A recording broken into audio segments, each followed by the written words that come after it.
बिस्मिल्लाहिर्रहमानिर्रहीम। अस्सलामु अलैकुम अज़ीज़ तलबा। इन्वेंट्री की रिकॉर्डिंग के हवाले से हम सीख रहे हैं। पहले लेक्चर में हमने फाइफो लाइव के हवाले से देखा, दूसरा लेक्चर हमारा लाइफो के हवाले से था और अब हम वेटेड एवरेज या जो हमारी एवरेज मेथड है उसको हम देखेंगे कि किस तरीके से हमने जो है वो कैलकुलेट करना है। क्वेश्चन में वही लूँगा, उसी पे हमने फाइफो का अप्लाई किया था, उसी क्वेश्चन पे हम लाइफो का अप्लाई करेंगे और उसी को क्वेश्चन पे अब हम जो है वो एवरेज भी कैलकुलेट करना सीखेंगे ताकि हमें समझ में आ जाए सही तरह से कि डिफरेंस तीनों में क्या है।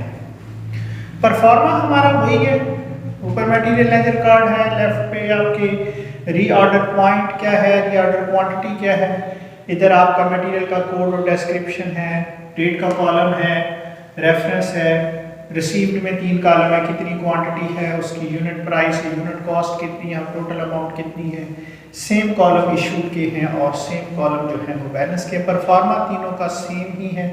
अब हम जो है वो न्यूमेरिकल सॉल्व करते हैं। न्यूमेरिकल सॉल्व करने से पहले अगर आपने चैनल को सब्सक्राइब नहीं किया तो चैनल को सब्सक्राइब कर दें, बेल आइकन को प्रेस कर दें ताकि नई वीडियोस के नोटिफिकेशन आपको मिलते रहे। Following are inventory changes of the certain material during the month of March 20XX है जी। March 1 balance brought down 150 kg at ₹6 per kg। तो गेन रिकॉर्डिंग का हमारा तरीका वही होगा, डेट आ गई मार्च 1, यहाँ हम अपनी आसानी के लिए लिख लेते हैं बैलेंस और ये 150 kg है और ₹6 पर केजी के हिसाब से ये ₹900 जो है वो बनते हैं। ये हमारा बैलेंस आ गया।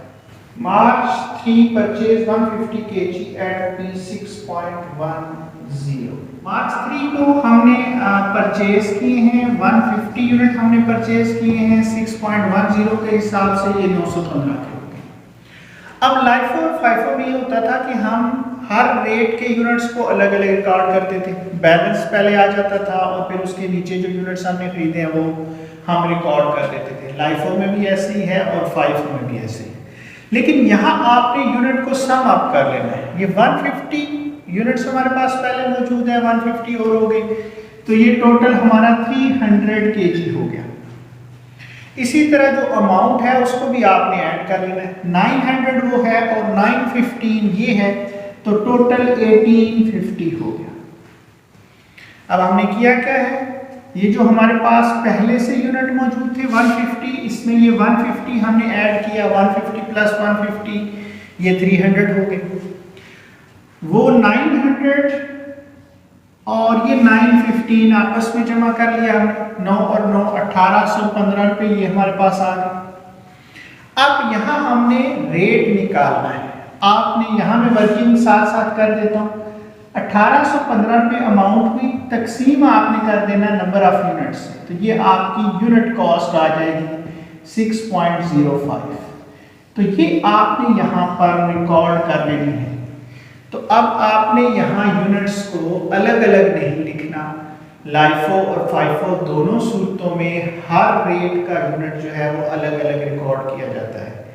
पहले वाले जो यूनिट मौजूद होते हैं वो लिखते हैं बैलेंस में और फिर उसके बाद नीचे अलग से हम जो नए यूनिट खरीदे जाते हैं वो लिखते हैं ताकि हमें इशू करते वक्त याद रहे कि पहले वाले यूनिट कौन से हैं और बाद वाले यूनिट कौन से हैं। लेकिन यहाँ हम यूनिट्स को मिक्स कर देते हैं और अब ये जो डिस्क्रिप्शन या आप कह सकते हैं तकसीम है वो ख़त्म हो जाती है कि कौन से यूनिट पहले वाले और ये कौन से यूनिट बाद वाले। तो हमें बस ये पता है कि हमारे पास बैलेंस में 300 यूनिट मौजूद हैं और रेट आप हर दफ़ा जब भी परचेजिंग करेंगे नया कैलकुलेट होगा।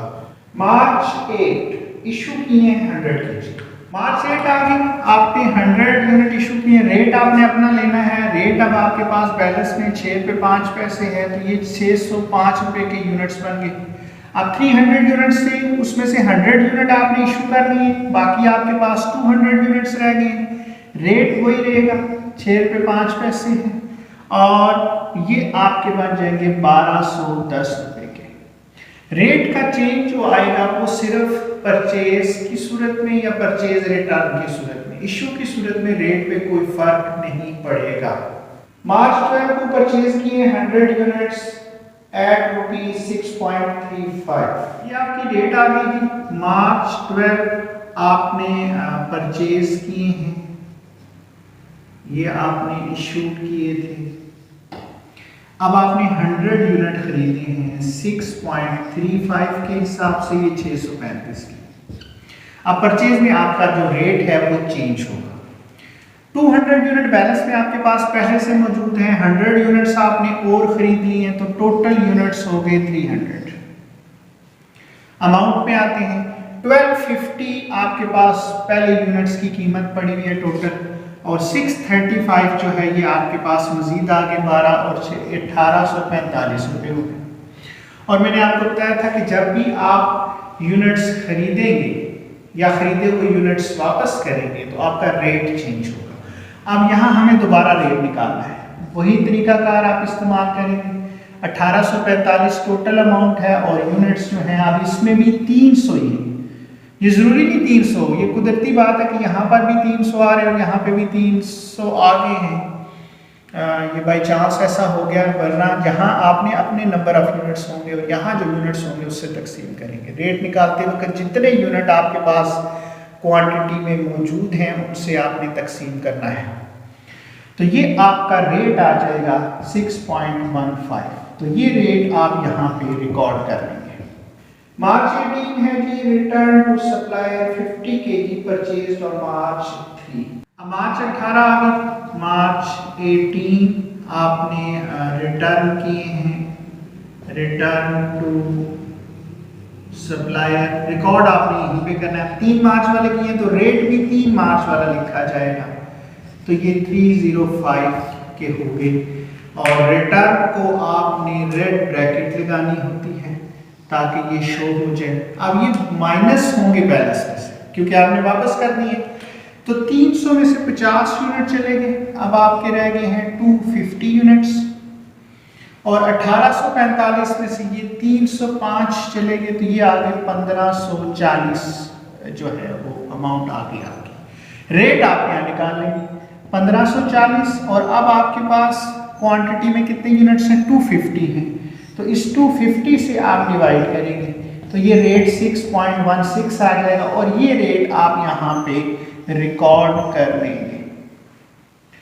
तो ये रिटर्न की एंट्री हो गई। मार्च 24 है जी, इशू किए हैं 150 kg। मार्च 24 हो गया, हमने इशू किए हैं 150 यूनिट्स हमने इशू किए हैं 6.16 के हिसाब से, ये 924 रुपये के बन जाएंगे। 250 में से 150 चले गए हैं, पीछे 100 यूनिट रह गए हैं 6.16 के हिसाब से, ये 616 रुपये के यूनिट्स हमारे पास अब बैलेंस में मौजूद हैं। मार्च 26 से return to store to 30 kg।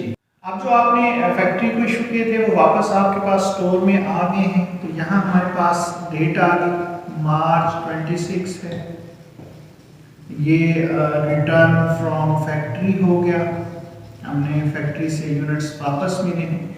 Issue में लिखने 30, और मैंने बताया था लास्ट रेट अप्लाई होगा, ये लास्ट रेट अप्लाई हो जाएगा, तो ये 184.8 के हो गए। आपने जस्ट मल्टीप्लाई करना है 30 × 6.16, तो ये हमारे पास रिटर्न आ गई, रेड ब्रैकेट से आपने शो करना है। अब ये हमारे पास वापस आ रही है, तो ये हमारे बैलेंस में जमा हो जाएंगे। 100 यूनिट पहले थे, 30 यूनिट और हो गए, तो ये 130 यूनिट्स हो गए। इसी तरीके से इनकी अमाउंट जो है रेट 6.16 है, तो ये 800.8 के यूनिट्स हमारे पास बैलेंस में मौजूद हैं। मार्च 30 इशू 50 kg। मार्च 30 हमने इशू किए हैं 50 यूनिट हमने इशू किए हैं 6.16 के हिसाब से, ये 308 रुपये के हो गए। 130 में से 50 यूनिट इशू हो गए, बाकी 80 यूनिट रह गए 6.16 के हिसाब से, तो ये 492.8 जो है ये हमारा क्लोजिंग बैलेंस जो है वो हो गया। यहाँ आपने क्वांटिटी 100 यूनिट आपने पहले खरीदे, 150 यूनिट पहले खरीदे हैं, 100 यूनिट ये 250 माइनस करनी है, तो 200 यूनिट्स आपने खरीदी। अमाउंट को भी आप इसी तरीके से सम अप कर लेंगे, ये 9 और 6 1550 के हो गए। और 1550 में से 305 के आपने वापस कर दिए हैं, तो ये 1245 आ गए। इसी तरीके से इशू को देख लेंगे, 100 यूनिट ये इशू है, 150 ये इशू है, 250 50 ये इशू है, 300 में से 30 वापस हो गए हैं, तो इसका मतलब 270 यूनिट आपने वापस जो है वो इशू किए हैं। और अमाउंट को भी इसी तरह से कर लेंगे आप, 605 जमा 924 जमा 308 और ये मनफी के हैं, तो ये माइनस आप इसमें से करेंगे, ये आपका आंसर आ जाएगा 1652.2। तो ये अमाउंट्स हमारे पास आ गई। ये अमाउंट्स आपने पर 1245 के यूनिट परचेज, नेट परचेजेज आपके, परचेज लेस परचेज रिटर्न, ये यूनिट्स आपने इशू किए हैं। और बैलेंस में आपके पास जो है वो 80 यूनिट हैं 6 रुपये 16 पैसे के हिसाब से, और ये 492 रुपये 80 पैसे के बनते हैं, 492.80। अगर वीडियो अच्छी लगी है तो इसे लाइक जरूर कर दीजिए।